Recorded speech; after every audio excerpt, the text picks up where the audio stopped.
ఇప్పుడు సొరకాయ కీర చేస్తున్నా. ఇది స్వీటేనండి. దీనికి కావాల్సిన పదార్థాలు మీకు చూపిస్తాను. నేను పంచదార, తర్వాత నేను అయితే ఆవు నెయ్యి వాడతానండి.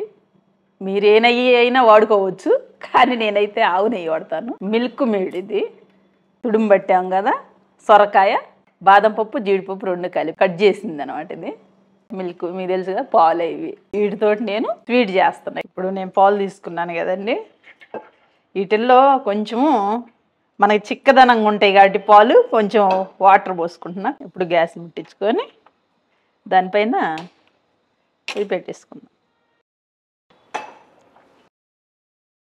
పచ్చి పాలండి ఇవి. వీటిని కొంచెంసేపు మరగనిద్దాం. పాలు పెట్టుకున్నాం కదా, ఈ మరిగేలేకి మనము బాదం పప్పు, ఇవి జీడిపప్పు వేయించుకుందాం నేతిలో. గ్యాస్ ముట్టిస్తున్నాను, నెయ్యి వేస్తున్నా. ఇది సరిపోతుంది, ఈ నెయ్యి సరిపోతుంది. ఇది కొంచెం వేడి కావాలి. ఈ రెండు దీంట్లో వేసుకుందాము. జీడిపప్పు, బాదం పప్పు రెండు వేయించుకుందాము. పాలు కూడా మరుగుతున్నాయి. ఇంక మాత్రం అయితే సరిపోతుందండి. దీంట్లో ఇంకొంచెం నెయ్యి వేసుకుందామండి, సరిపోతుందండి. ఇంకా దీంట్లో వాటర్ అనేది మనం పిండి దీంట్లో వేసుకుందాం. ఇట్లా తీసుకొని ఇట్లా పిండితే చూడు వాటర్ ఎట్లా వస్తుందో.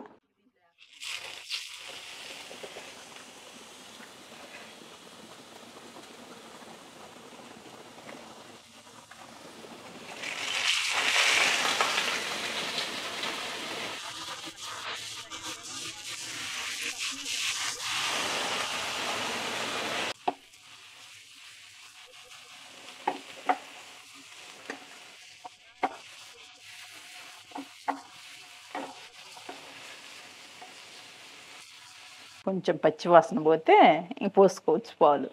ఇంక పచ్చి వాసన పోయింది. మనమైతే పాలు అయితే దీంట్లో పోసేసుకుందాము.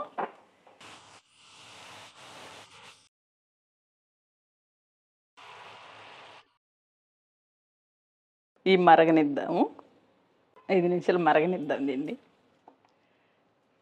మరుగుతుందండి. ఇప్పుడు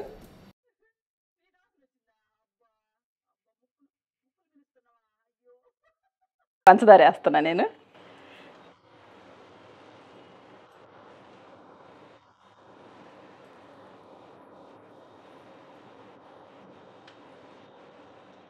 సరిపోతుంది. ఇప్పుడు కలదిప్పుకుందామండి.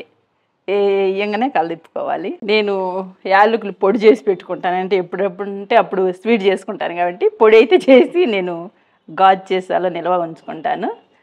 ఫ్రిడ్జ్లో అయితే పెట్టనండి, బయట పెట్టుకుంటాను. బయట పెట్టుకున్నా కానీ మనకి బాగుంటుంది, ఎక్కువ రోజులు కూడా వస్తుంది. యాలకుల పొడి అదైతే సరిపోతుంది. మరిగిపోయినాయండి ఇవి. మిల్క్ మేడ్ని ఇదిగా వేసుకుందామండి. ఇంకా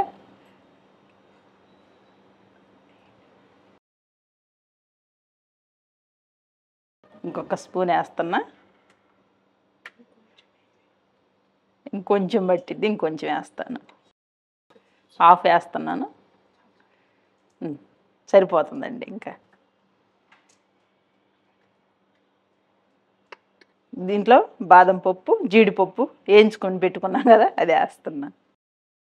సగం వేస్తున్నాను.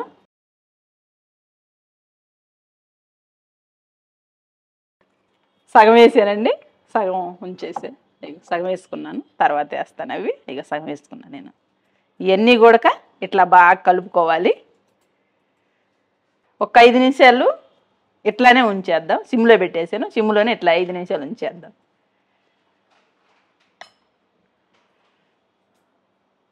ఇంకా ఆఫ్ చేస్తాను. ఇంకా అయిపోయినట్టే.